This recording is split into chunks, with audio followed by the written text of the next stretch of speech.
The search for life beyond Earth is really just getting started, but science has an encouraging early answer. There are plenty of planets in the galaxy, many with similarities to our own. Observations from the ground and from space have confirmed thousands of planets beyond our solar system. Our galaxy likely holds trillions, but so far, we have no evidence of life beyond Earth.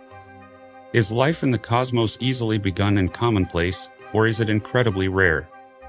Here are a few theories about aliens.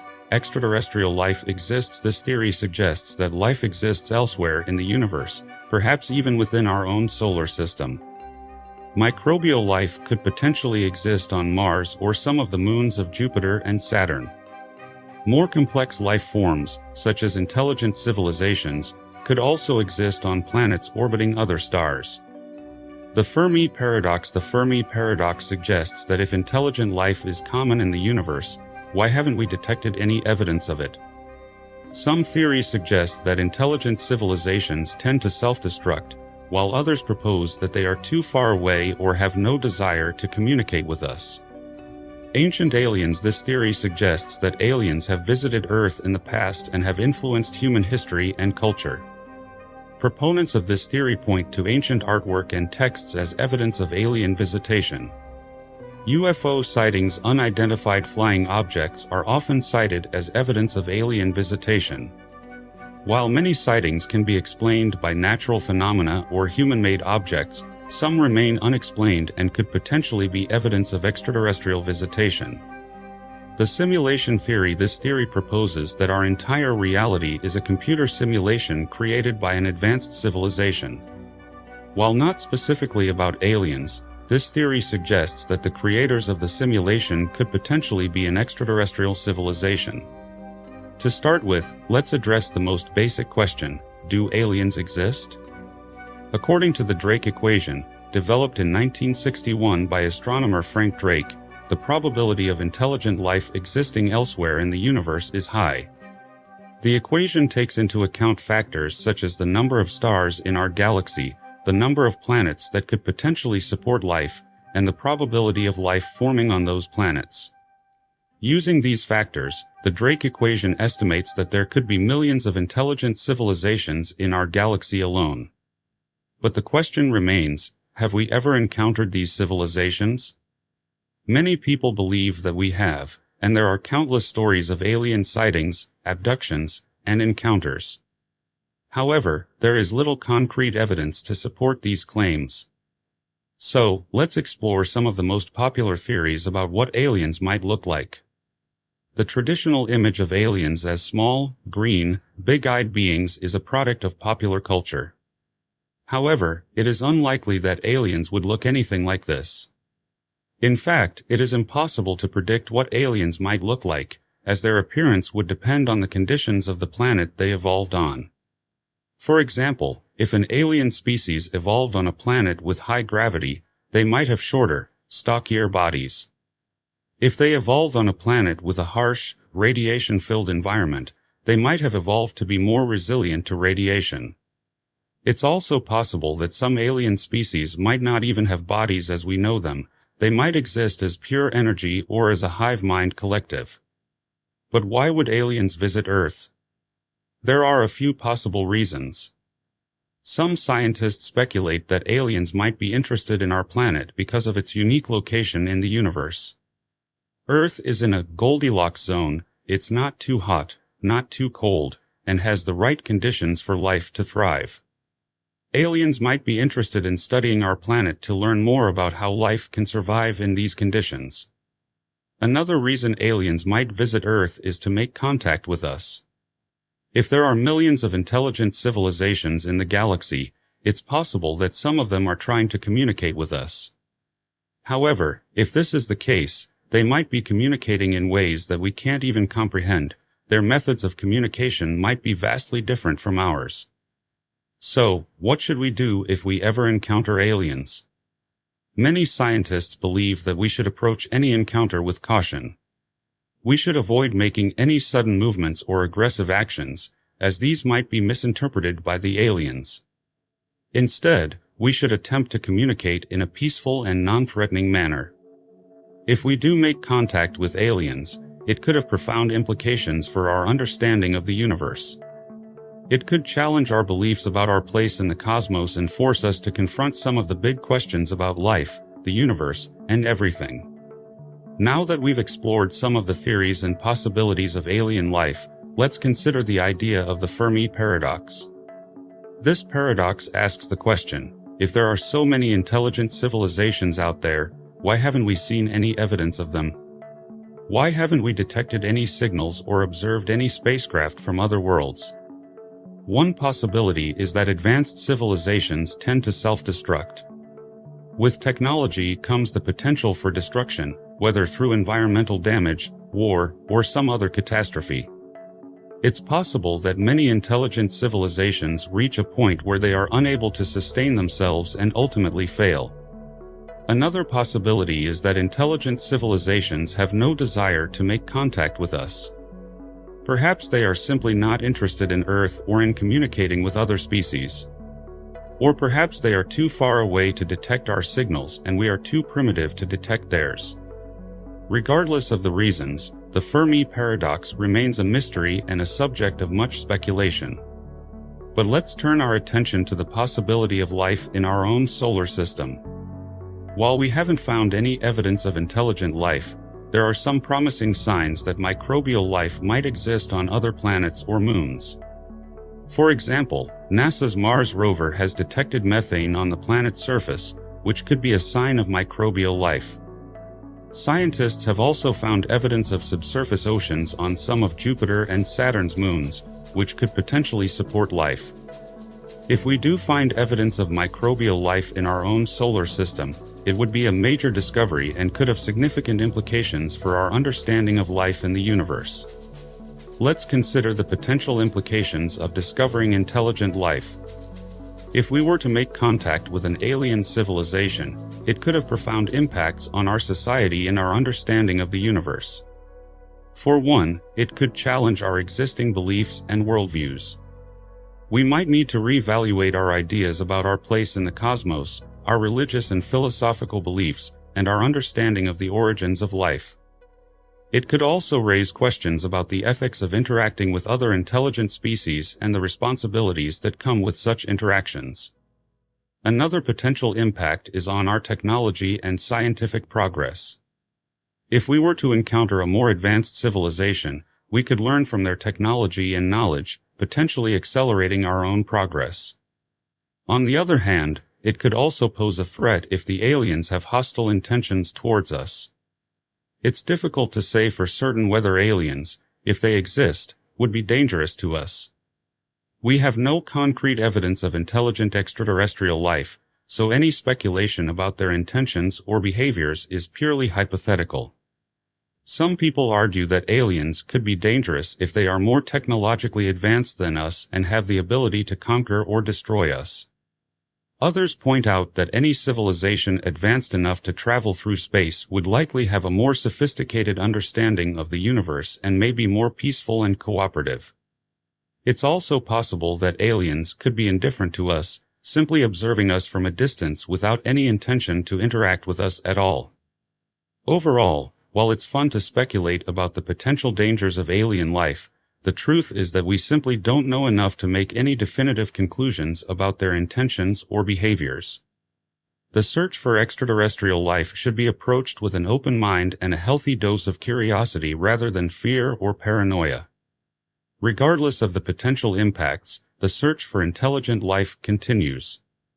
We are constantly developing new technology and refining our techniques to search for signals and evidence of other civilizations. And while the chances of finding intelligent life may be slim, the pursuit of knowledge and discovery is a worthy endeavor in and of itself. Venus is nearly identical to Earth in size, making it one of our most similar neighbors in the solar system. With a mean radius of about 3,760 miles, it's approximately 95% the size of Earth. Its mass is about 81.5% that of Earth. This similarity in mass and size means that Venus also has a comparable density to Earth, approximately 5.24 grams per cubic centimeter, implying a similar rock-iron composition. Venus and Earth have a comparable structure, a central iron core surrounded by a rocky mantle and a thin crust. The core of Venus, while not as well understood as that of Earth, is believed to be partially liquid, similar to Earth's. This iron core is estimated to be about 2,000 miles, 3,200 kilometers, in diameter. Above the core lies Venus's mantle, composed of silicate rock that extends up to approximately 1,550 miles, 2,500 kilometers, from the planet's center. This is overlaid by a thin crust estimated to be 6 to 12 miles, 10 to 20 kilometers, thick. The rotation of Venus is a unique characteristic among the planets of our solar system. Unlike most other planets, which spin on their axes in the same direction that they orbit the Sun, Venus rotates in the opposite direction. This is a phenomenon that isn't yet fully understood by scientists, but some believe it may be due to a massive collision with a celestial body in the past, which altered the planet's rotational dynamics. Venus rotates extremely slowly, with a sidereal day, a full rotation on its axis, taking 243 Earth days, the slowest rotation of any planet in the solar system. This slow rotation contributes to the planet's lack of a significant magnetic field. Another quirk of Venus's rotation is that a solar day on Venus, the time from one sunrise to the next, is shorter than its sidereal day due to its retrograde rotation and orbit around the Sun. The solar day on Venus is about 116.75 Earth days. The planet's year, the time it takes to orbit the Sun, is about 225 Earth days, which is shorter than its sidereal day. This makes Venus one of the few planets where a day is longer than a year. The surface gravity on Venus is about 90% of the surface gravity on Earth. This means that if you were able to stand on Venus, you would feel slightly lighter than on Earth. However, the extreme atmospheric pressure and temperature would make it impossible for humans to survive without protection. Venus's surface appears to be geologically young, with a relatively low number of craters indicating a surface age between 300 million and 600 million years old. Scientists believe that Venus undergoes a cyclical process where heat from the planet's interior causes the surface to be repaved in a global resurfacing event. There is strong evidence of widespread volcanic activity on Venus. Thousands of volcanoes dot its surface, ranging from less than a mile in diameter to over 150 miles, 240 kilometers. The planet has far more volcanoes than any other in our solar system. However, there's currently no definitive evidence that these volcanoes are still active, although recent studies suggest that some may have erupted within the last few million years. Despite the apparent geological activity, Venus doesn't experience significant tectonic activity like Earth. While Venus does have mountain ranges and rift valleys similar to those seen in tectonically active regions on Earth, it lacks the kind of large, distinct tectonic plates seen on our home planet. This might be due to the planet's slow rotation, which limits the Coriolis effect necessary to drive large-scale tectonic activity. Venus's atmosphere is one of its most distinctive and intriguing characteristics.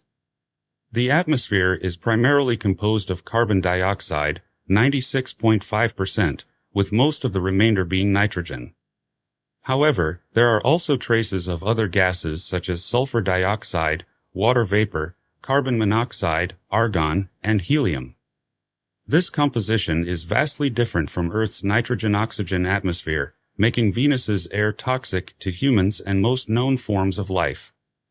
The atmosphere of Venus is arranged in several layers, the troposphere extending from the surface to about 40 miles up, the mesosphere stretching from the top of the troposphere to about 56 miles high, and the thermosphere, which reaches up to 125 miles above the planet's surface.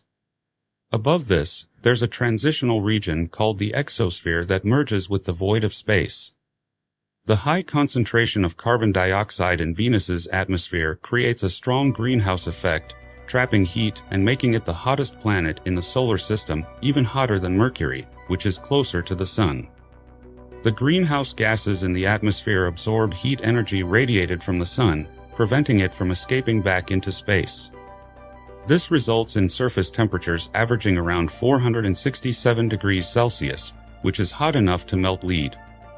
There's very little temperature variation between day and night or between the equator and the poles due to the thick atmosphere's efficient heat distribution. This results in a virtually constant furnace-like temperature all over the planet's surface. The atmospheric pressure on Venus is enormous, approximately 92 times greater than Earth's at sea level. This is equivalent to the pressure experienced 0.62 miles deep in Earth's oceans. A human exposed to such pressure without protection would be crushed. Despite this, high up in Venus's atmosphere, approximately 31 miles above the surface, the pressure and temperature conditions are similar to those on Earth's surface. Venus's atmosphere is perpetually cloaked in thick, opaque clouds that cover the entire planet. These clouds reflect about 75% of the sunlight that reaches Venus back into space, which is why Venus is so bright and easily visible from Earth. The winds in Venus's upper atmosphere are incredibly fast, reaching speeds up to 450 miles per hour, much faster than the strongest hurricane winds on Earth. These winds move in a phenomenon known as superrotation, where the atmosphere rotates much faster than the planet's surface. Near the surface, however, winds are much slower, typically less than a few miles per hour. Venus boasts the highest mountain in the solar system, Maxwell Montes, rising 20 kilometers, about 12 miles, above Venus's mean surface level. The planet's surface is also marked by numerous impact craters, extensive lava flows, and unique surface features like coronae, circular structures caused by the upwelling of hot material from the mantle, and arachnoids, circular structures with a complex pattern of fractures. Due to Venus's slow rotation and dense atmosphere, the planet doesn't experience significant seismic activity like Earth. However, recent studies suggest that Venus may still be geologically active. Venus has been a target of interest since the dawn of space exploration. The Soviet Union's Venera and Vega missions, NASA's Pioneer Venus, and the European Space Agency's Venus Express have all contributed significantly to our understanding of the planet. The Venera program achieved many firsts, including the first human-made device to enter the atmosphere of another planet and the first successful landing on another planet. These missions provided valuable data on Venus's atmosphere and surface. More recently, NASA's Magellan orbiter mapped almost the entire surface of Venus using radar to penetrate the thick cloud cover. This mission revealed details about Venus's surface features and geology. Despite the challenges posed by Venus's harsh conditions, scientists are interested in further exploring the planet. NASA's planned Veritas and Da Vinci Plus missions aim to study Venus's geologic history and atmospheric conditions, providing insights into whether Venus might have once harbored liquid water or even life. Meanwhile, the European Space Agency's Envision mission will focus on understanding why Venus and Earth took such different evolutionary paths. Japan's Akatsuki mission is currently studying Venus's atmosphere and weather patterns. Venus, our neighboring planet, is an intriguing world of extremes. Its harsh environment poses significant challenges to exploration, yet its similarity to Earth in size and composition, along with hints of potential past water and geologic activity, keep our curiosity alive as we prepare for new missions to Venus. We stand on the brink of major discoveries that could reshape our understanding of the solar system and our place in it. As a reflection on our own planet's potential future, Venus serves as both a warning and an opportunity for scientific discovery. Space has always captured humanity's collective imagination. Among the pantheon of celestial bodies that have fascinated us, Jupiter stands out as the largest planet in our solar system, its vibrant stripes and prominent great red spot making it easily recognizable. But there's far more to Jupiter than its size and famous storm. Our knowledge has grown exponentially with advancements in space technology and exploration. Jupiter is a gas giant consisting mostly of hydrogen and helium. Its diameter is approximately 11 times that of Earth, and it's so large that over 13 Earths could fit inside it. Despite its size, Jupiter has the shortest day of all the planets, rotating on its axis every 9.9 hours. Jupiter's magnetic field is the strongest of any planet in the solar system, created by electrical currents driven by its fast rotation and the movement of metallic hydrogen within its outer core. Jupiter's famous bands are actually high-pressure zones characterized by lighter-colored clouds. Conversely, its darker regions are low-pressure zones. The vibrant colors we see are due to different types of clouds. Ammonia crystals create the white bands, while other chemicals produce the reddish, brownish, and yellowish hues. As for the Great Red Spot, this iconic feature is a persistent high-pressure region in the atmosphere, resulting in a storm that's been ongoing for at least 300 years. The Great Red Spot is one of the most recognizable features of Jupiter, the largest planet in our solar system. At its widest point, it stretches 1.3 times the diameter of Earth, although its size varies over time.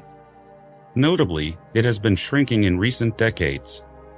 The storm has been continuously observed since the late 19th century, but historical records suggest its existence for at least 300 years.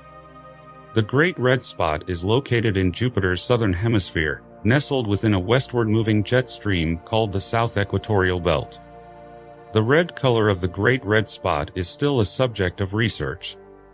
It's thought that the color may come from complex organic molecules, red phosphorus, or possibly compounds containing sulfur. The exact chemical reactions that give the spot its vivid color remain a mystery. The storm rotates counterclockwise with a period of about 6 days.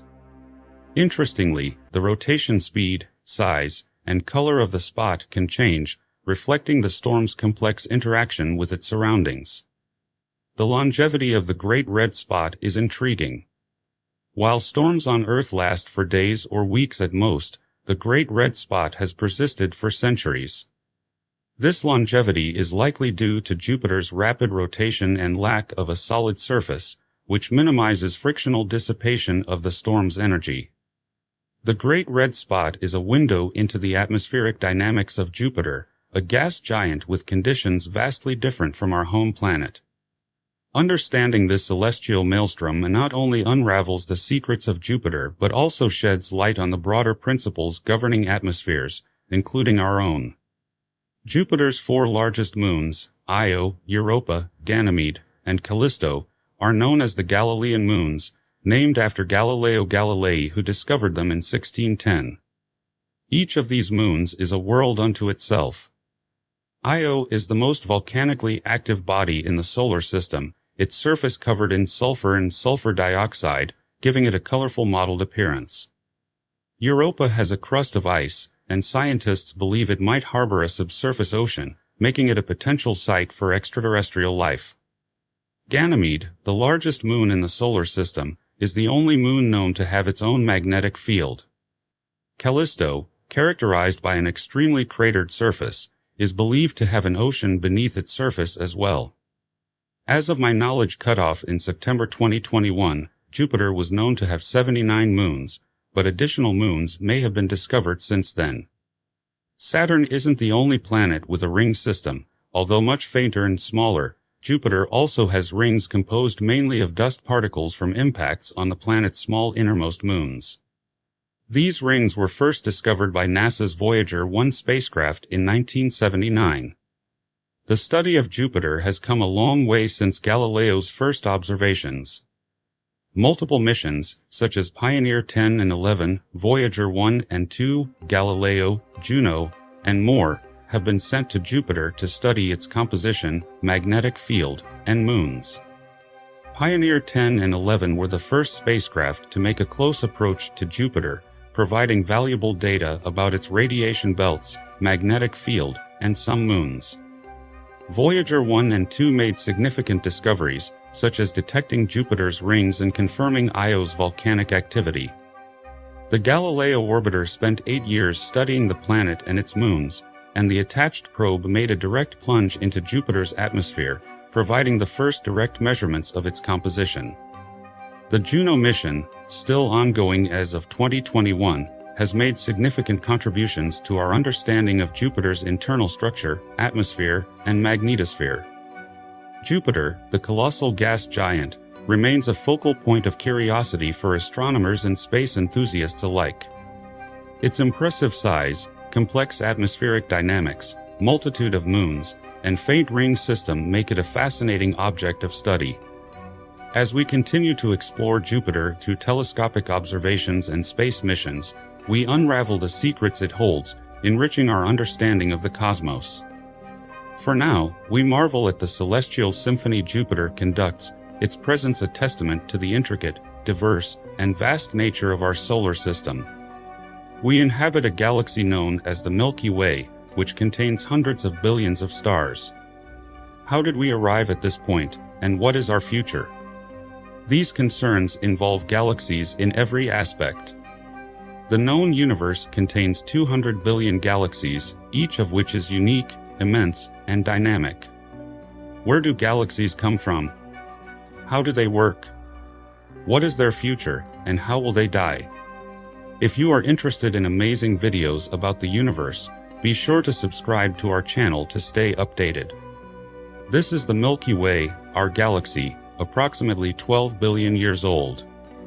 The galaxy is a vast disk with enormous spiral arms and a central nucleus. It is only one of countless galaxies in the universe. Galaxies are massive assemblages of stars, first and foremost. A typical galaxy could contain 100 billion stars. They are actually stellar nurseries, the locations where stars are formed and perish. The stars in a galaxy are formed in nebulas, which are concentrations of dust and gas. Our galaxy contains billions of stars, many of which have planets and moons orbiting them. But for a very long time, we knew very little about galaxies. A century ago, we believed that the Milky Way was the only galaxy in the universe. In 1924, astronomer Edwin Hubble altered the entire situation. Hubble observed the universe using the most sophisticated telescope available at the time, the 100-inch Hooker on Mount Wilson near Los Angeles. Far, far away, he saw hazy masses of light in the darkness of the night sky. He realized they were not even separate stars, they were entire star-filled cities, constellations far beyond the Milky Way. The astronomers received an existential jolt. We went from the Milky Way galaxy being the only galaxy in the universe to billions of galaxies in a single year. Hubble made one of the finest discoveries in the history of astronomy when he discovered that the universe contains a large number of galaxies rather than just one. This is the Whirlpool Galaxy. It comprises over 160 million stars and is characterized by two enormous spiral arms.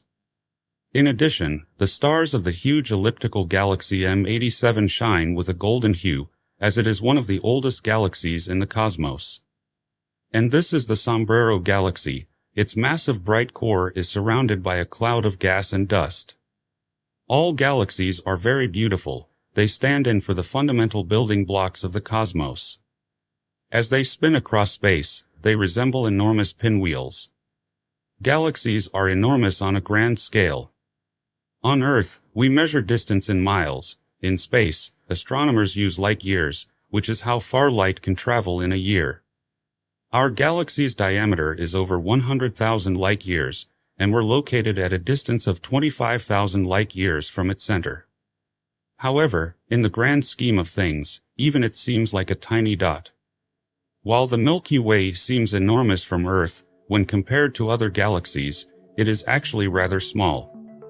Andromeda, the galaxy closest to us, is about 200,000 light-years wide, making it twice as large as the Milky Way.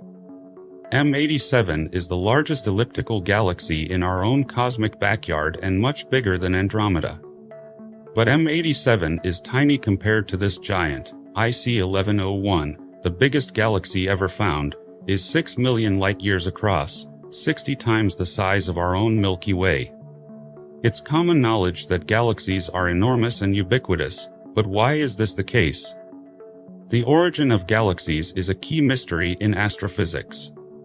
Approximately 13.7 billion years ago, the universe began with what we refer to as the Big Bang, a period of intense heat and density. We know that there could not have been anything like a galaxy at that time, so galaxies must have come from that very early universe and formed from it.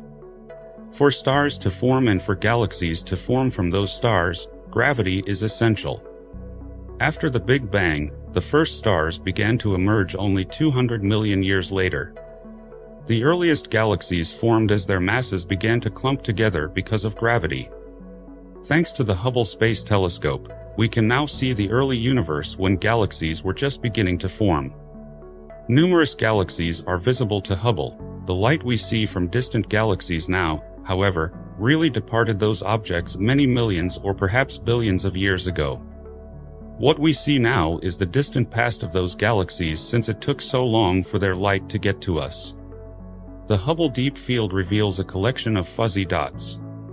They are quite different from the galaxies we see now. We can hardly make out these little specks of light.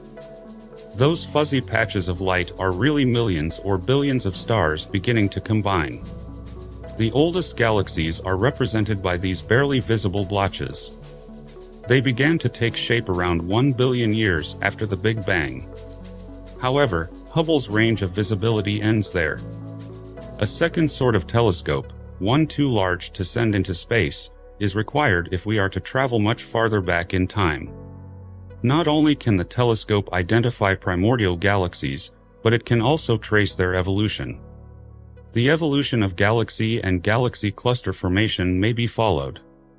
All the galaxies that have developed since the cosmos was just a few 100,000 years old are leaving their imprints for us to observe. Finally, scientists can begin to answer the question, what did young galaxies look like? Galaxies have evolved from clusters of stars to the complex web of systems we see today. This process is being seen by astronomers as far as we can tell. The greatest structures in the universe today originated as star clusters, evolved into galaxies, formed clusters of galaxies, and ultimately coalesced into superclusters of galaxies. There was a lot of stardust, gas, and clumpy structures in the early galaxies. However, modern galaxies seem organized and tidy. When and how did tangled clusters of galaxies become neatly organized spirals and pinwheels? Gravity is the explanation. Galaxies are molded by gravity, and its effects determine their fate. At the center of most galaxies lies an unfathomably strong destructive gravity source, and our own Milky Way has one hidden at its core. Over 12 billion years have passed since galaxies first appeared. These stellar conglomerations may take many forms, from spirals to giant spheres of stars. However, there is still a great deal we don't understand about galaxies. How did galaxies evolve into their present forms? Did spiral galaxies always have to be spirals? The answer is almost certainly no. Young galaxies are a mix of stars, gas, and dust. They are untidy and chaotic, beginning as chaotic formations like the Whirlpool Galaxy, and then, over billions of years, develop into more orderly forms. The Milky Way wasn't born from a single galaxy but from a cluster of several. Our Milky Way originated as a collection of disparate formations, objects of varying sizes and shapes, that gradually merged to become the galaxy we see today. Gravity is what binds the various components together. Over time, it gradually draws stars closer, and they pick up speed and flatten out into a disk shape. Massive spiral arms gather stardust and gas. This process occurred countless times during the course of the cosmos. While visually distinct, these galaxies share the fact that they all seem to circle around the same central object. For a long time, researchers pondered what might alter a galaxy's behavior. They discovered that it's not just any black hole, but a supermassive black hole. The discovery of extreme amounts of radiation coming from the centers of certain galaxies was the first indication of supermassive black holes. Black holes in these galaxies are eating their surroundings, much like a giant Thanksgiving feast. The gas and stars are the supermassive black hole's dinner. Sometimes, black holes consume their food so rapidly that they spew it out into space as beams of pure energy, which are referred to as quasars. The presence of a quasar indicates a supermassive black hole at the center of the galaxy. However, what about the Milky Way? There's no quasar here. Does this rule out the existence of a supermassive black hole? Observing the motion of the stars is key to finding the supermassive black hole in the heart of our Milky Way. Just like the planets that circle the Sun, the stars also move due to gravity. What we discovered was a bizarre and violent environment at the center of our galaxy. Everything is more extreme, things move very quickly, with stars passing one another at high speeds. It is unlike any other place in the universe. The photographs of the stars in orbit showed a remarkable phenomenon. They had to have been traveling at 1 million miles per hour or more. Only a gigantic black hole has the energy to toss large stars around like that. This curvature was conclusive evidence of a supermassive black hole at the heart of our galaxy, as it is the black hole's gravity that drives the orbits of these stars. A massive black hole, measuring 15 million miles wide, sits at the heart of our Milky Way galaxy. So, is there any danger to Earth? We are in absolutely no danger of being sucked into our supermassive black hole. It's simply too far away. In reality, the distance between Earth and the supermassive black hole in the heart of the Milky Way galaxy is 25,000 light-years, which is many trillions of miles. For the time being, Earth is secure. Although supermassive black holes are the source of enormous quantities of gravity, they are not strong enough to bind galaxies together. In reality, the rules of physics dictate that galaxies should accelerate away from one another. So, what's stopping them? Because there's something stronger than a gigantic black hole waiting to be discovered. It is invisible and very difficult to detect. It's called dark matter, and it's everywhere. Supermassive black holes discovered by astronomers are found in the centers of galaxies and are responsible for the rapid movement of stars in their vicinity. However, they are insufficient to hold together all of the stars in a vast galaxy. So what does hold them together? It was a mystery until a maverick scientist proposed that something unknown was at work. Fritz Zwicky, a Swiss astronomer, pondered in the 1930s why galaxies clustered together. He reasoned that, because they weren't producing enough gravity, they should be flying apart. However, the force of our own gravity was insufficient. Therefore, he deduced that it must be something that had never been discovered before, something that had never even been considered. He called it dark matter. Fritz Zwicky was decades ahead of his time, and that's why he was regarded as brilliant in the astronomical community. He was correct. It's possible that individual galaxies are also held together by the mysterious substance that Zwicky dubbed dark matter. Galaxies rely on dark matter as a sort of protective framework that prevents them from collapsing and helps them maintain their structure. Now scientists have discovered that dark matter does more than just bind galaxies together, it may have also triggered their formation. Scientists believe that after the Big Bang, dark matter began to cluster, and these clumps of dark matter evolved into the galaxy's nuclei. However, the nature of dark matter remains a mystery to physicists. Weird things happen with dark matter since we don't know what it is. Obviously, it's not constructed from the same substance that humans are made of. You can't push against it or feel it. However, it is likely everywhere. It's a ghost-like material that will pass right through you as if you didn't exist at all. Although our understanding of dark matter is limited, it seems to be abundant across the cosmos. This means there must be at least 6 times as much dark matter as regular matter, the substance humans are comprised of. The way the cosmos functions and what it is made of depend on dark matter. Observations of its effects on light have led to its recent indirect detection in deep space. Through a process known as gravitational lensing, dark matter warps the light. The existence of dark matter can be tested using gravitational lensing.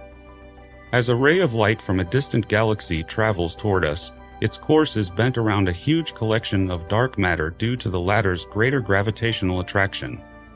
Some distant galaxies indeed seem stretched and warped when seen through the Hubble telescope. The picture distortion is due to the presence of dark matter. By carefully examining the forms and degrees of distortion of these galaxies, we can determine the density of dark matter. Now more than ever, the importance of dark matter to the cosmos is undeniable. It's what makes galaxies form and prevents them from collapsing, even though it's invisible and undetectable. Dark matter rules the cosmos. These galaxies might seem to be completely alone. It's true they are trillions of miles apart, but actually, they live in groups called clusters, and these clusters of galaxies are linked together in superclusters containing tens of thousands of galaxies. The Milky Way's place in the cosmos remains a mystery. If you look at the overall picture, you'll see that our galaxy is associated with a smaller group of galaxies, including about 30 members in total, and that our galaxy and Andromeda are the two largest members of this group. Further observation reveals, however, that our galaxy is embedded within the Virgo supercluster. Researchers are now making maps of galaxy clusters and superclusters to better understand the cosmos. Galaxies are immense star empires, ranging from enormous balls to intricate spirals. The problem is that they are always evolving. When we look out into the cosmos, it's easy to assume that our galaxy hasn't changed in eons, but it has. The Milky Way is a dynamic galaxy, and over cosmic eons, its basic nature has been changing. Galaxies don't only evolve, they also move and sometimes collide with each other. When two galaxies collide, they will merge over millions of years. Such collisions occur all the time in the cosmos, and our own Milky Way is no exception. We are on a collision course with the Andromeda Galaxy, which is troubling news for the Milky Way. At a speed of around 250,000 miles per hour, our Milky Way galaxy will collide with Andromeda in about 5 to 6 billion years. It will be the end for the Milky Way galaxy. If you could look out into space, you'd see the Andromeda galaxy hurtling toward us at a tremendous rate of speed. As the two galaxies interact, they will become more and more disturbed and draw closer together. There will be a dance of death between the two galaxies. Whenever galaxies collide, they release clouds of gas and dust in all directions. As galaxies collide, their combined gravity tears stars from their orbits and launches them into the void. As we approach the doomsday for the Milky Way galaxy, the event will be spectacular. The two galaxies will ultimately pass through one another and merge into a single galaxy. The Milky Way and Andromeda, as we know them, will cease to exist, and a new galaxy, called Milkomeda, will be born. It will look like an entirely new galaxy. There's no escaping what's going to happen. The question is, what does it mean for planet Earth? We might either be thrown into outer space when the arms of the Milky Way galaxy are ripped apart or end up within the core of this new galaxy. Stars and planets will be scattered all over, so this could very well be the end for Earth. Galaxies all over the universe will continue to collide, but this age of galactic cannibalism will eventually pass because there is an even more destructive force in the universe, a force that nothing can stop. It will eventually tear the cosmos apart by stretching everything to the point where galaxies are pushed away from one another. Researchers have identified a new cosmic power called dark energy. Unlike dark matter, dark energy has the opposite effect. It pushes galaxies apart rather than bringing them together. Dark energy, which has only been discovered in the last decade, dominates the universe and is significantly more enigmatic. We don't have the slightest idea why it's there or what it's made of. We are aware of its presence, but our understanding of it is limited. Dark energy is really strange. Things resist and are pushed away from each other as if space itself contains tiny springs. In the far future, scientists predict that dark energy will triumph over dark matter in the cosmos. With this triumph, galaxies will finally begin to drift apart. Galaxies will eventually die off due to dark energy by accelerating the expansion of the universe, forcing all galaxies to recede farther and farther away from us until they become invisible and travel faster than the speed of light. Therefore, everything else in the cosmos will vanish before our own eyes. The remainder of the cosmos won't vanish today or tomorrow, but it might after 1 trillion years. Galaxies will be left alone in the void. However, this will not occur for an extremely long time. The cosmos is doing well right now, and galaxies are creating favorable conditions for life to exist. Without galaxies, I wouldn't be here, you wouldn't be here, and maybe life itself wouldn't exist. This is fortunate for us. The only reason life has evolved on Earth is that our minuscule solar system was formed in the right region of the galaxy. If we were any closer to the center, we wouldn't be here. Life at the center of a galaxy might be extremely hazardous. In fact, the proximity of our solar system to the core of our galaxy would make it so radioactive that life could not continue in any form. Being too far away from the center would be just as bad. There aren't as many stars, and we might not exist at all. We are, therefore, in a sense, in the Goldilocks zone of the galaxy, neither too close nor too far away, but just right. There may be millions of stars in the cosmic Goldilocks zone where conditions are just suitable for life. Furthermore, if our galaxy can support life, then other galaxies should be able to as well. The cosmos is very large, and the truly incredible part is that we continue to learn new things about it. Every time we believe we've figured out a solution to an issue, we uncover that it's really part of an even greater one. That's amazing. Our Milky Way galaxy and the galaxies beyond it are filled with mysteries and unanswered questions. Who would have guessed 20 years ago that we would be able to identify the black hole at the center of the galaxy? Who would have predicted 20 years ago that the astronomical community would accept the existence of dark matter and dark energy? We should be astonished to be alive at this particular moment in cosmic history, on this particular planet, on the fringes of this particular galaxy, with the ability to ponder questions and seek answers. Across the whole cosmos, galaxies are born, they evolve, they collide, and they die. The Milky Way is a fortunate home for intelligent life. Our fate is intertwined with that of every galaxy. Ultimately, our fate rests in their hands since they are the ones who created us and are shaping our identities. We used to only know about the planets that orbited our sun, but now we know that there are rocky worlds and huge gas clouds orbiting other stars. They have a great story to tell. The early history of these planets would have been very, very violent. Planets are made the same way everywhere. They come from the dust and other remnants left over after stars are born. So if they're all made the same way, what makes them so different? As it turns out, the universe is full of galaxies, gas clouds, stars, and planets. There are 8 worlds in our solar system, but now we know that they are just a small part of the vast family of planets in the sky. It's a very important moment in the history of science to confirm that there are other planetary systems out there. In our Milky Way galaxy, which has 200 billion stars, there are probably dozens of planets. NASA sent the Kepler Space Telescope into space in 2009 on a 6-year mission to find new planets orbiting other stars. So far, they have found more than 400. Some are huge spinning balls of gas that are 5 times as big as Jupiter, while others are massive rocky worlds many times larger than Earth. Some follow wild, erratic orbits, so close to a star that they're burning up. One thing is certain, no 2 planets are the same, each one is unique. But most of these new worlds are very far away and hard to study. Most of what we know about how planets work comes from the 8 that orbit our sun. Our own planets come in 2 main types, 4 rocky planets in the inner solar system, Mercury, Venus, Earth, and Mars, and 4 giant gas planets in the outer solar system, Jupiter, Saturn, Uranus, and Neptune. Each of the 8 worlds is very different from the other 7. When our solar system was born 4.6 billion years ago, these planets started to develop their own personalities. When the sun ignited, it released a massive cloud of gas and dust into space. All 8 planets, including the rocky planets closer to the sun and the gas giants farther away, came from this cloud of space debris.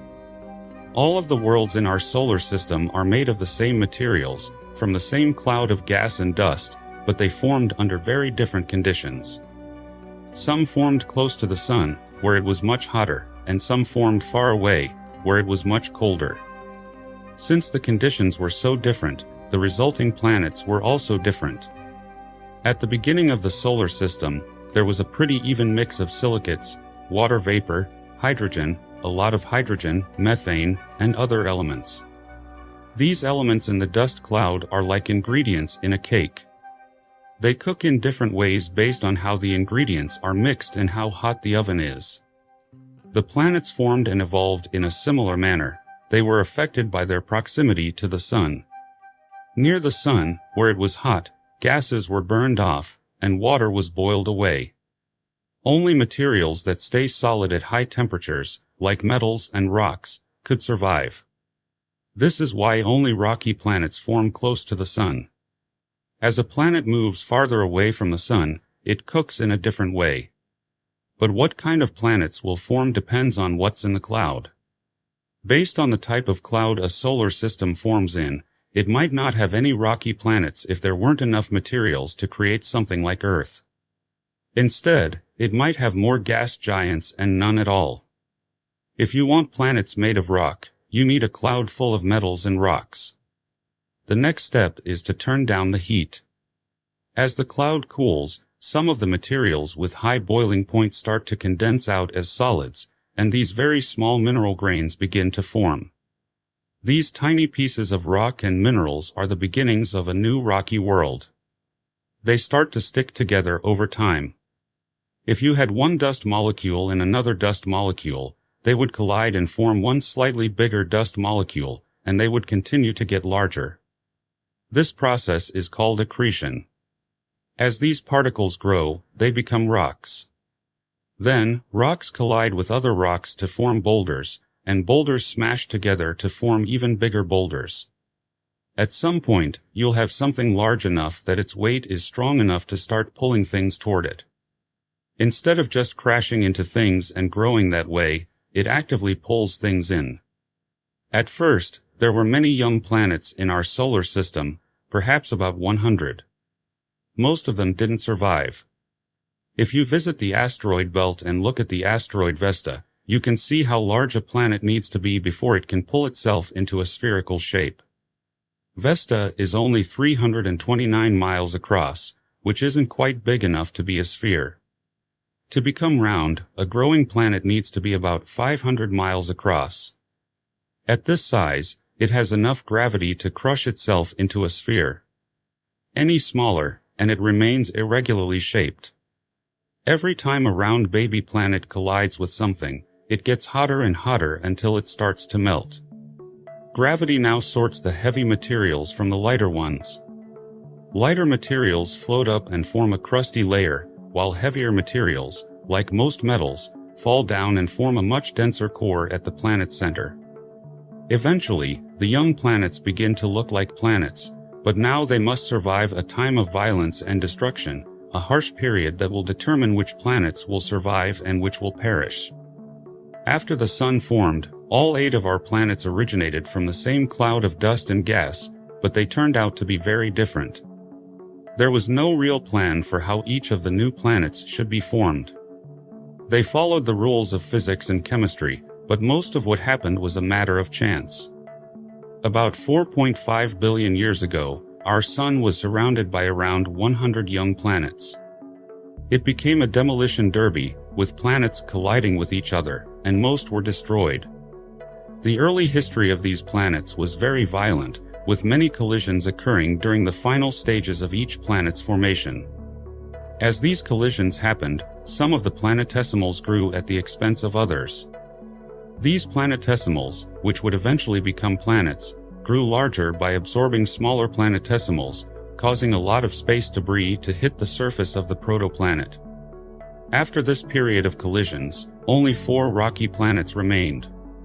Due to their violent histories, they are all very different from each other. Mars is a frozen wasteland, Earth has flowing liquid water, Venus is full of volcanoes, and Mercury is small, empty, and very hot due to a massive impact.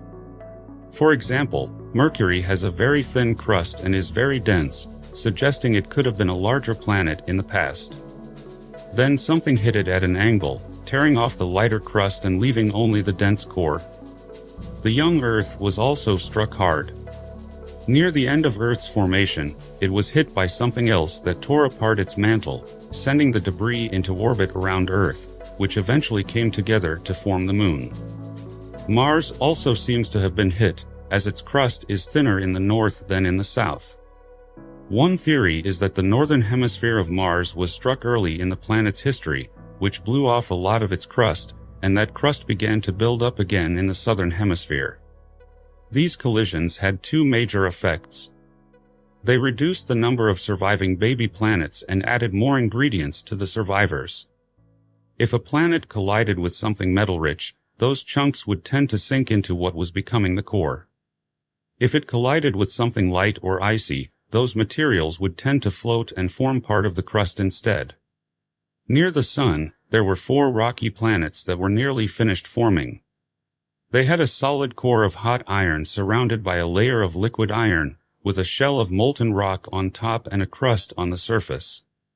All of these rocky planets were made from the same basic materials, but each was very different in size and destiny. Space may look empty, but it's not. It's full of debris blown out by the Sun. The Sun creates strong magnetic fields that rise in giant loops above its surface. When these fields interact, they produce a storm of very hot, highly charged particles that shoot out into space. This is known as the solar wind. Astronauts can see it from space, but only when they close their eyes. When you close your eyes, you might see a flash of light, which is caused by energetic particles passing through your head and interacting with the fluid in your eye. You experience one of these flashes every few minutes. The solar wind could be harmful to astronauts if they were exposed to it in large amounts. During the Apollo program, there was a solar explosion between 2 moon missions that could have been fatal to astronauts if they had been in space at that time. Radiation in space is a significant concern, but here on Earth, the solar wind isn't much of a threat because we are protected by an invisible magnetic field generated by the Earth's core. Magnetic fields can be created from motion by converting energy into magnetic energy. Deep inside the Earth, as the planet spins, hot liquid metal flows around the solid core, generating a magnetic field that emerges from the poles. This magnetic field shields the planet's atmosphere from the solar wind.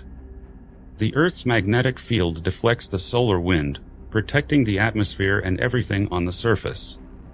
Occasionally, intense solar radiation can disrupt the magnetic field, creating spectacular light displays known as auroras over the poles. Without this magnetic force field, Earth's atmosphere and water could be blown away by the solar wind, leaving behind a dead and dry planet similar to Mars. Mars was formed in the same way as Earth, but today it is cold and dry with little activity. Why have the 2 planets changed so drastically? NASA sent 2 rovers to Mars in 2004, Spirit and Opportunity, to investigate. They explored miles of the Martian surface and confirmed that Mars is a dry, dangerous desert with a thin atmosphere. However, they found evidence that water once existed there.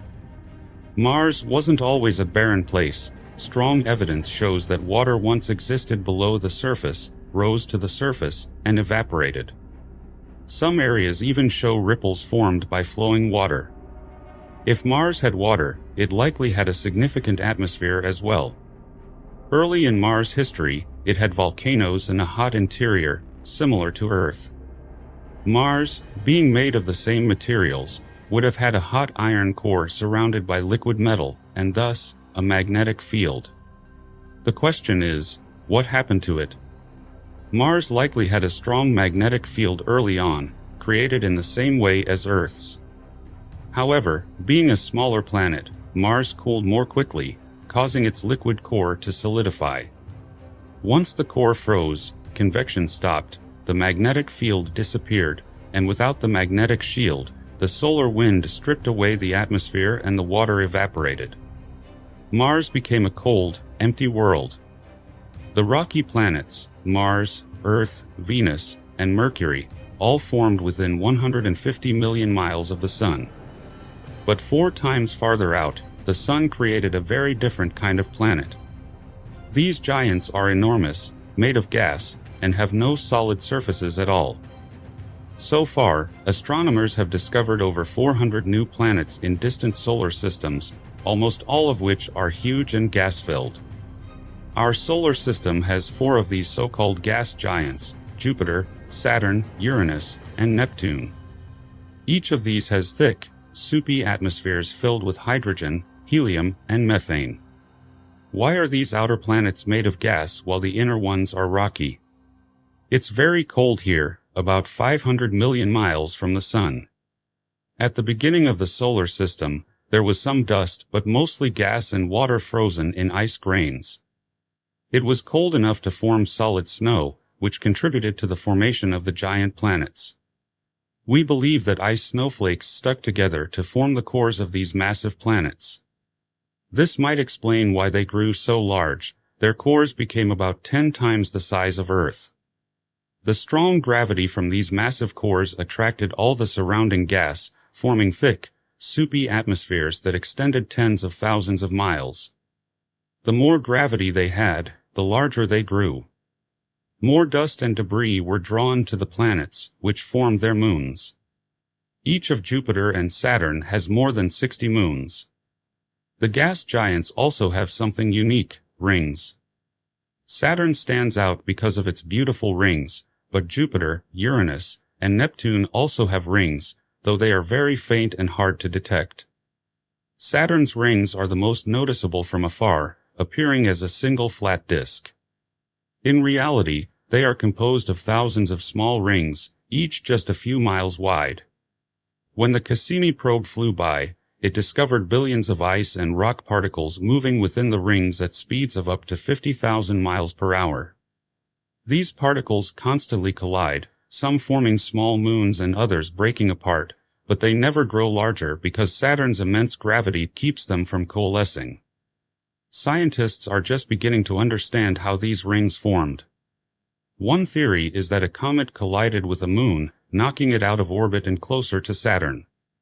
Saturn's gravity then shattered it into pieces, which became the rings. The real mysteries of the gas giants lie deep inside them, tens of thousands of miles below their clouds. This is a region so extreme that it challenges our understanding of natural laws. Most new planets discovered orbiting distant stars are massive gas giants, so enormous that Jupiter seems small in comparison. However, no one knows what happens inside these gas giant planets, whether they are in our solar system or elsewhere. We know that Jupiter's thick atmosphere extends 40,000 miles down and is marked by high-speed gas bands that create violent storms on its surface. But we don't know what occurs far below these storms. NASA sent the Galileo spacecraft on a 14-year mission to Jupiter to investigate. On December 7, 1995, Galileo launched a probe into Jupiter's atmosphere at a speed of 160,000 miles per hour. As the probe descended through the thick atmosphere, parachutes slowed its fall. It observed lightning in the clouds and winds reaching 450 miles per hour. The probe transmitted data back to Earth for 58 minutes before it was crushed. It didn't hit anything solid, it just continued falling into Jupiter's environment, where pressure and temperature increased continuously. The probe measured pressures 23 times higher than on Earth and temperatures more than 300 degrees higher. Even though the probe only descended 124 miles before being crushed, it provided valuable information about what Jupiter's interior is like. But the dark heart of the planet remains a mystery. Like some rocky planets, the gas giants also have magnetic fields.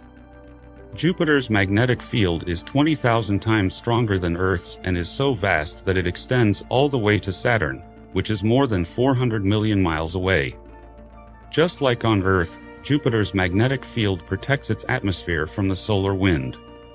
When scientists studied Jupiter's magnetic field, they discovered that it affects Jupiter's moons.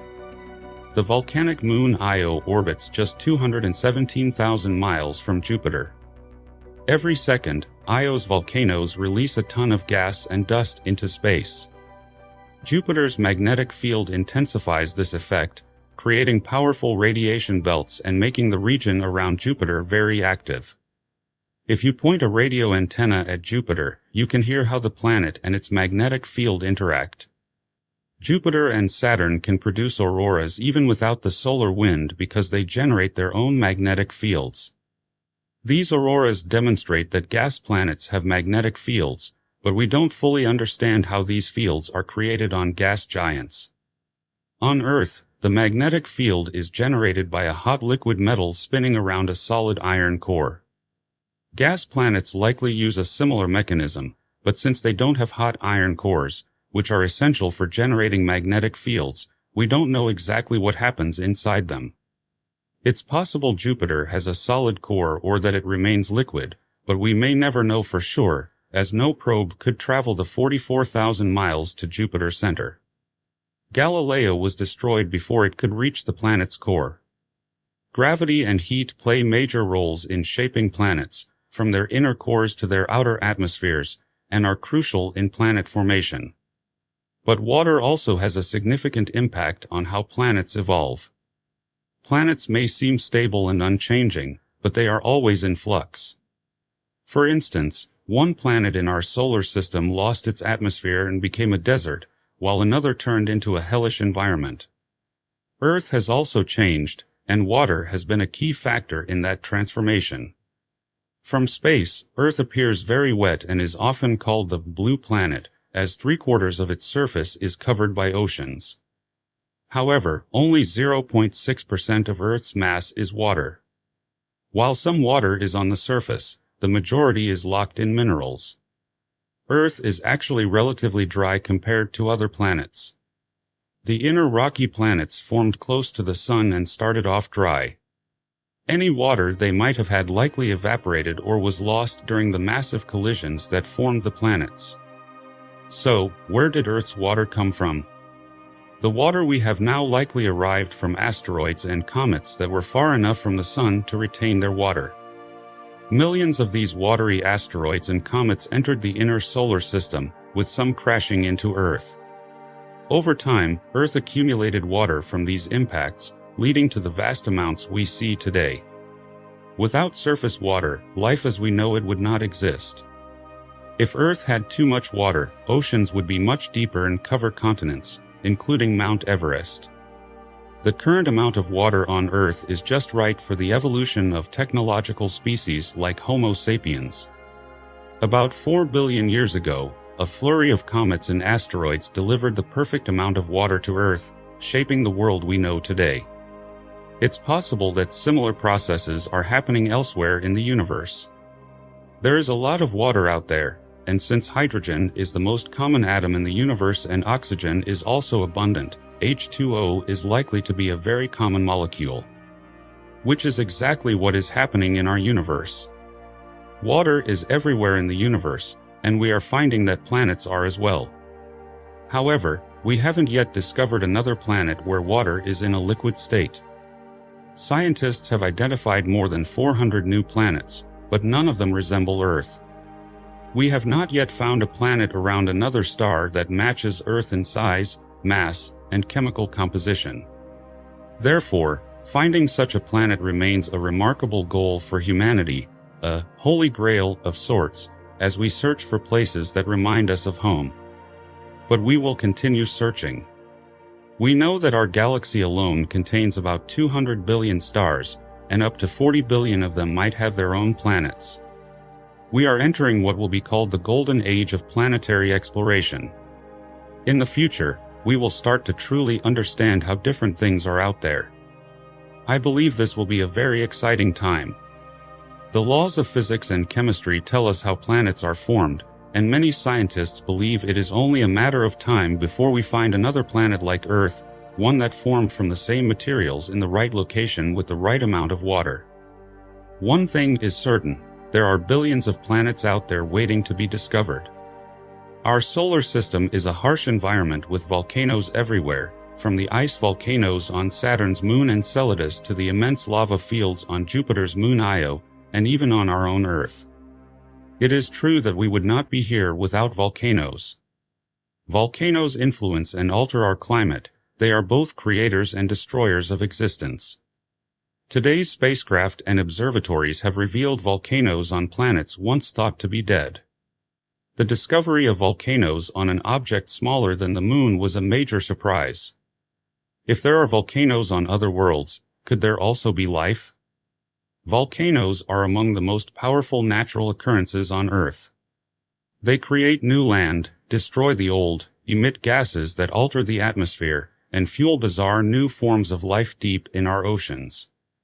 Volcanoes help sustain life on Earth. Now we look for signs of life on other planets, understanding that life requires water and energy. This is where volcanoes come in, as they generate tremendous amounts of energy. If we find volcanoes on other planets, we might discover life. The search begins with Venus, the planet closest to Earth, which closely resembles our own. Venus and Earth have similar masses and were very similar 3 billion years ago, with new land, new oceans, and an atmosphere conducive to life. However, something went wrong with Venus, causing its history to diverge drastically from that of Earth. Venus took a dark turn long ago and is now a hellish world. The surface of Venus is like a furnace, with temperatures reaching 900 degrees Fahrenheit, hot enough to melt some metals. Venus is a greenhouse world, with its atmosphere containing a high concentration of carbon dioxide, which traps solar heat like a blanket. Images of Venus's surface reveal a desolate, extremely hot landscape. The planet's surface has been ravaged by its dense CO2 atmosphere, which was produced by volcanic activity. Spacecraft in orbit provided initial clues, as radar penetrated Venus's thick clouds and revealed volcanic formations across the planet.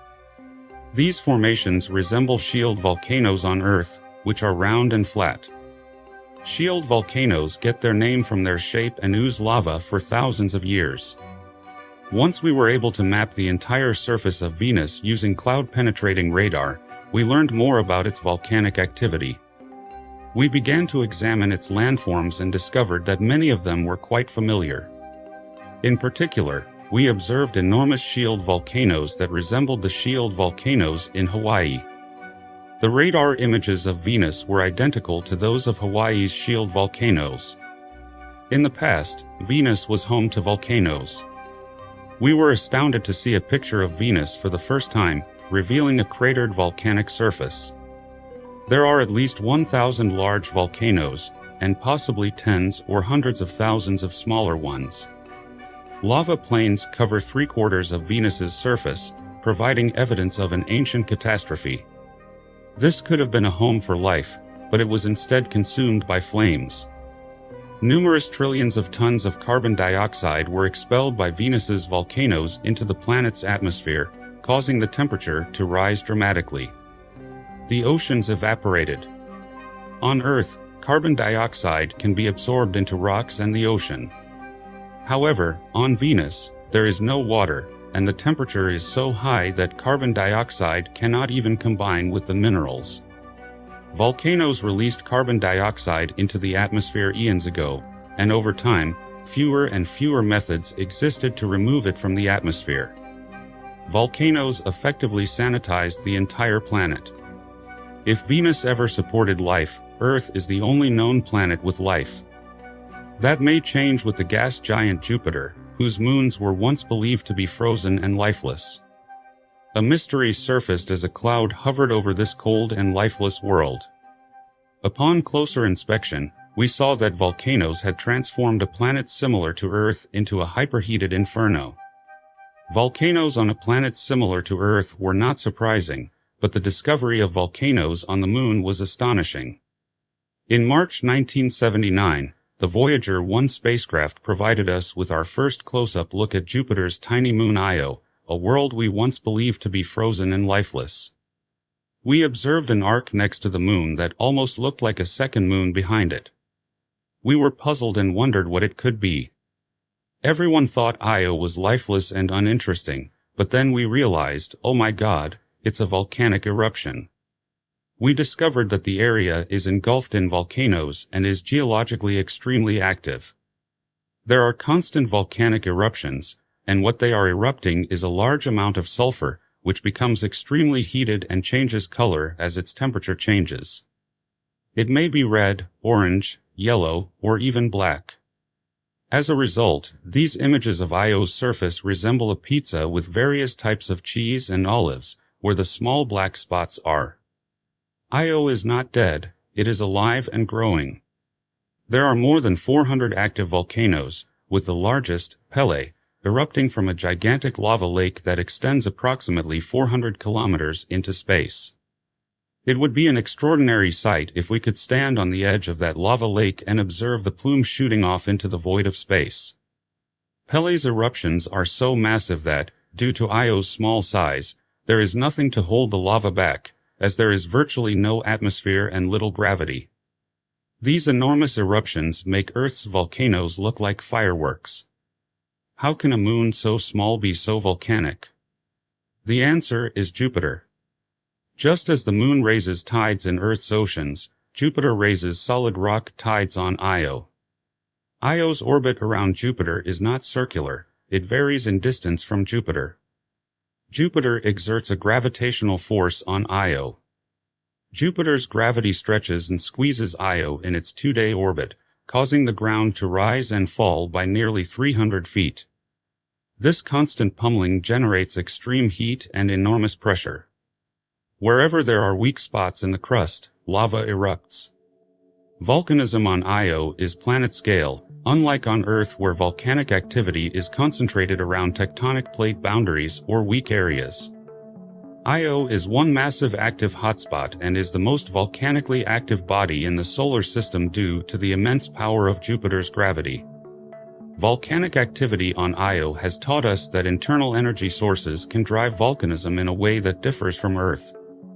Io is a lava world that is extremely hot and violent, making it difficult to imagine anything surviving there.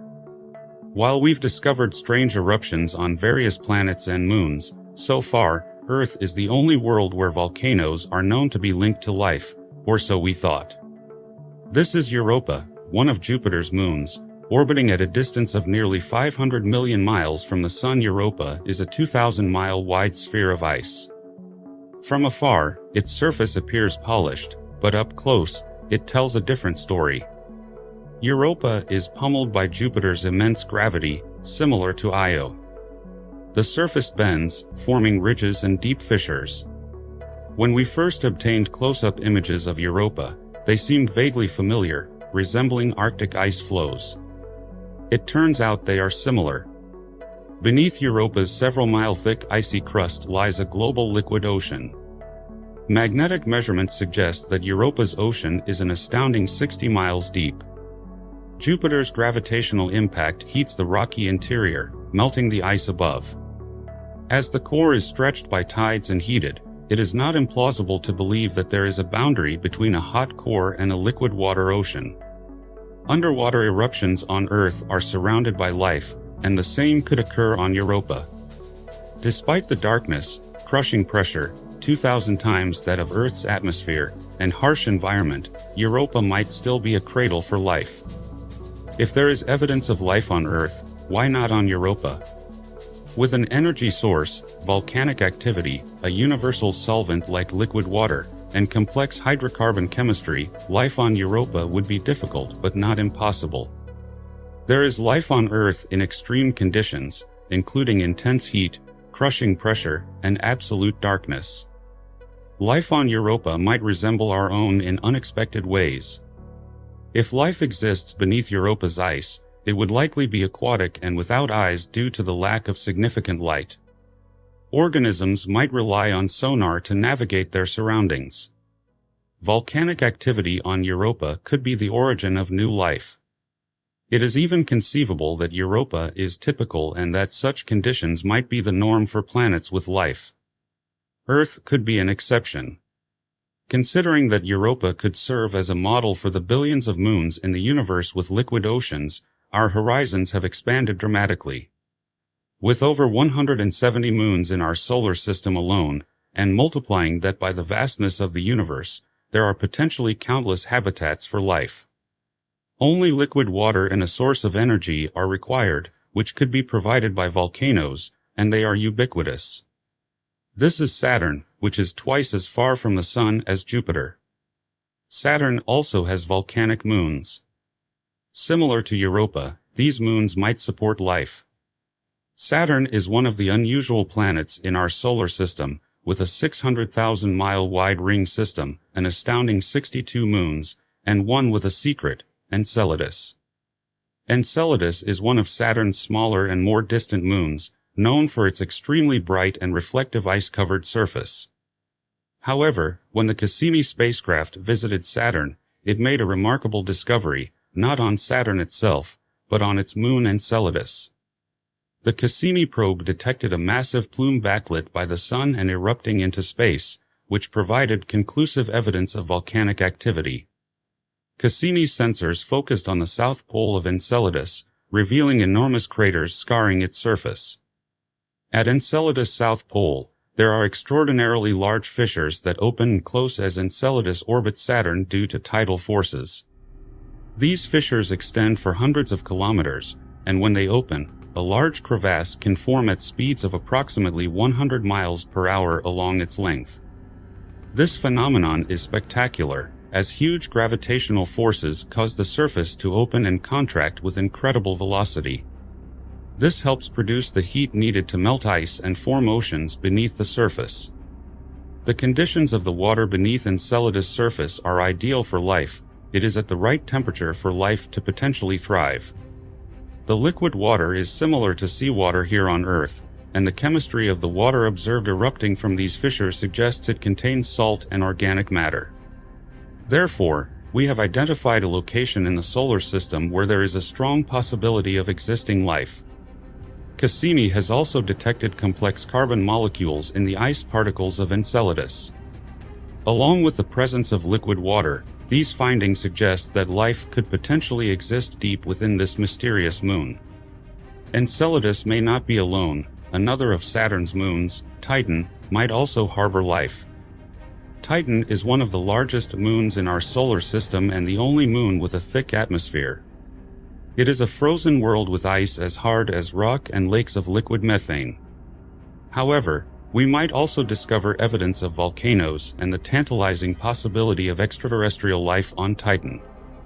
Volcanoes are one of the most destructive forces in the universe, as evidenced by Io's volcanic activity and Triton's ice and nitrogen explosions. Yet, on Titan, destruction can lead to the prospect of life. Titan has a diameter of 3,000 miles, making it larger than Mercury, and it has the thickest atmosphere of any moon in our solar system. Titan experiences weather, including cyclones, winds, rain, and even lakes, but the temperature is so low that liquid methane replaces water. Titan is rich in essential compounds for life, making it one of the most fascinating locations in the solar system. It is an active world with a dense atmosphere similar to Earth's due to the presence of nitrogen and organic molecules. Methane in Titan's atmosphere reacts with sunlight to produce compounds essential to life. However, if sunlight consistently converts methane into organic compounds, why doesn't methane run out? Methane is abundant in the atmosphere, but it is quickly eliminated by sunlight, so there must be a continuous source of methane. Cassini has observed what appears to be a crater, and infrared cameras have shown that the crater is surrounded by various types of materials. Scientists believe the green areas may be volcanic, possibly plains of lava ejected from Titan's interior.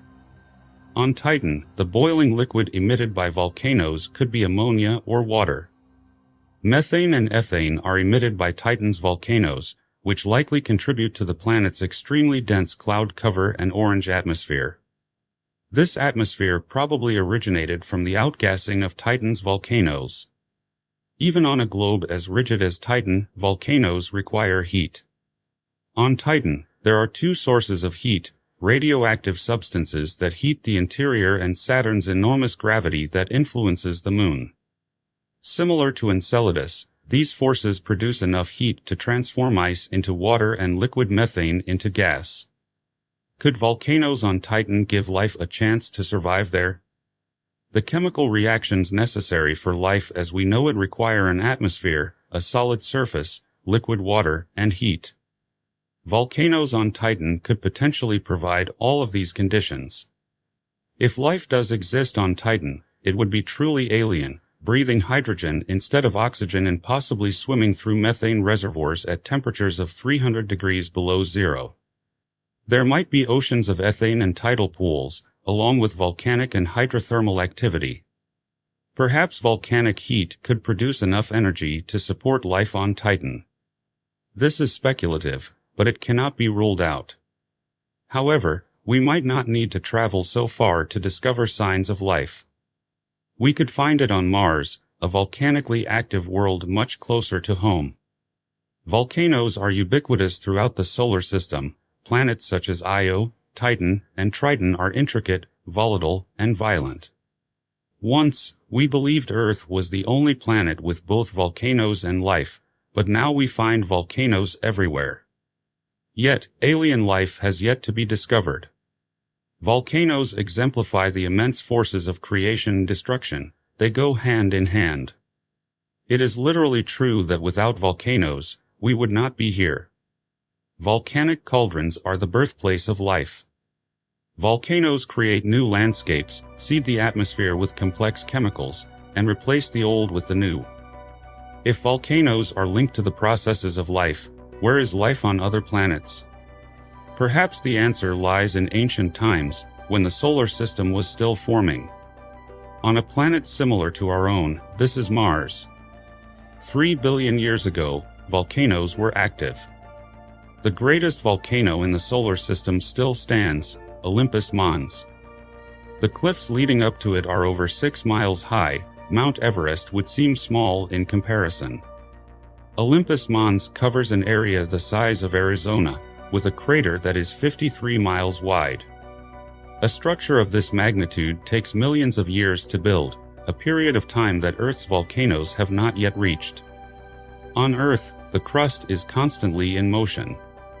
A solitary hotspot forces magma to the surface, creating new volcanic islands. As the hotspot remains stationary, the surface moves, and the new island drifts away while being replaced by a new volcanic island. Mars is different. The crust is locked solid. There is no tectonic activity. The crust is one big solid plate, so a hotspot just sits there and builds up, resulting in a larger and larger volcano. Therefore, Olympus Mons is so enormous.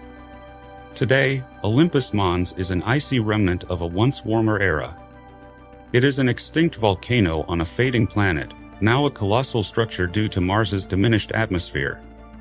However, the ancient volcanic terrain of Mars could one day support life. Evidence is available from Earth, where volcanoes in Hawaii have formed enigmatic tunnels known as lava tubes. These tubes are created when molten rock flows into the ocean. Lava tunnels form when there is an underground river of basaltic lava, with magma and molten rock at 2000 degrees Fahrenheit. Imagine it like an icy river with a crust of ice forming on the surface, except here, the crust is solid rock, and the river continues to flow beneath, creating a cave or lava conduit. Recent images suggest that Mars's volcanoes may have also created lava tubes. Any rocky planet with basaltic volcanism is likely to have lava pipelines. After possibly millions of years of inactivity, these lava tunnels could revive life on the red planet.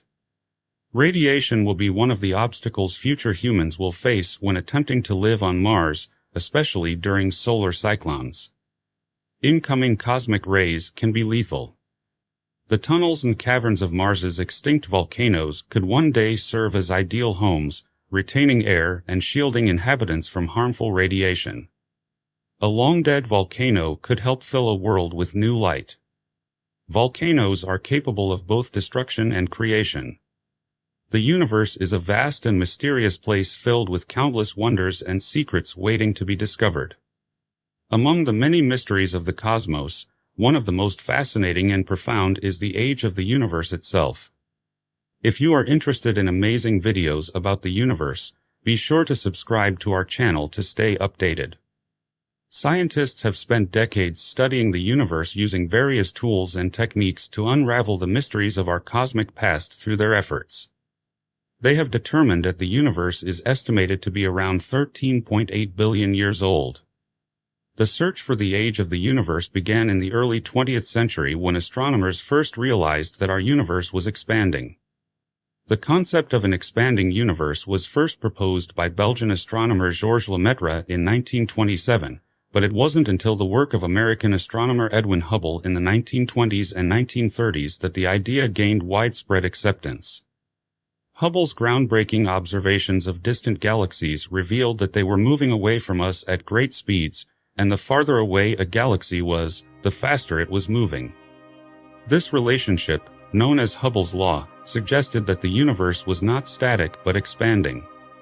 If the universe was expanding, it must have been smaller in the past, leading scientists to wonder just how old the universe was.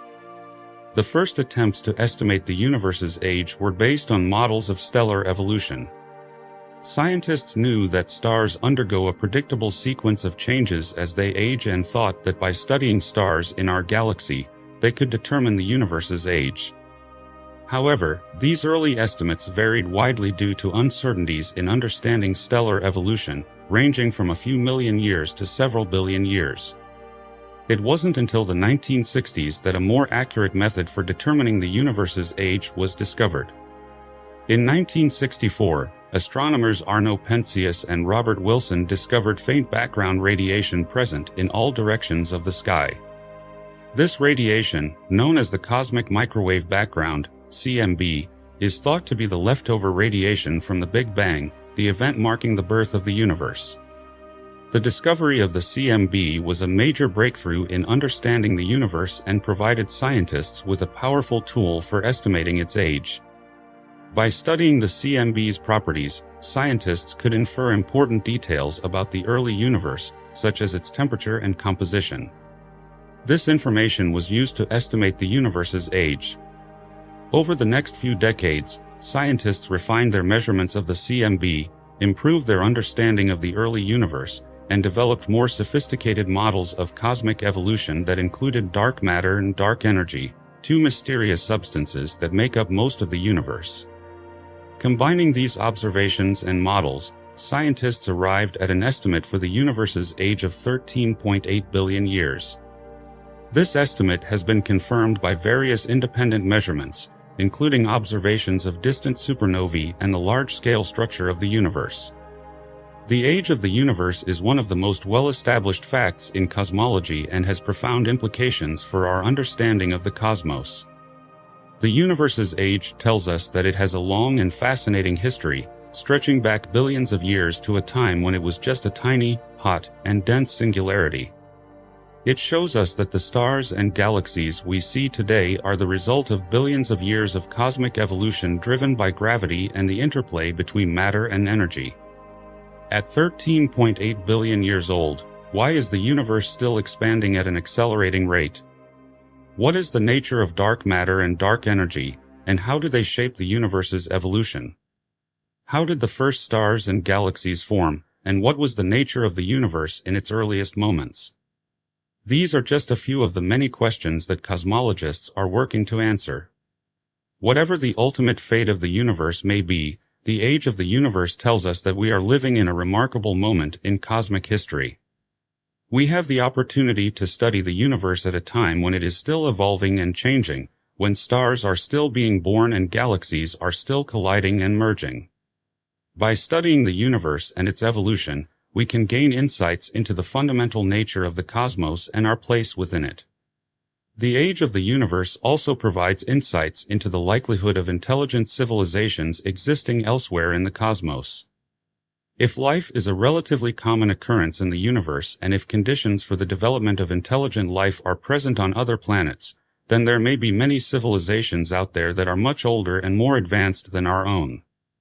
Moreover, the age of the universe has implications for our search for extraterrestrial life.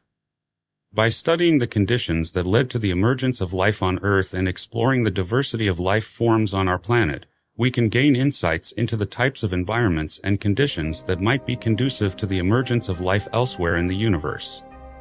Some theories suggest that the universe is just one of many in a multiverse, a vast and complex network of parallel universes, each with its own unique properties and histories. The age of the universe indicates that if a multiverse does exist, there has been ample time for the emergence of many different universes, each with its own unique history and destiny. Finally, the age of the universe reminds us of the incredible beauty and wonder of the cosmos. From the cosmic microwave background radiation left over from the Big Bang to the intricate dance of stars and galaxies across the night sky, the universe is a rich and complex tapestry of phenomena that is both awe-inspiring and humbling. In conclusion, the age of the universe is a remarkable fact with profound implications for our understanding of the cosmos and our place within it. It tells us about the origins and evolution of the universe, the potential for extraterrestrial life, the nature of reality itself, and the beauty and wonder of the cosmos. As we continue to explore the mysteries of the universe, the age of the universe will remain a key piece of information guiding us in our quest to understand the cosmos and our place within it.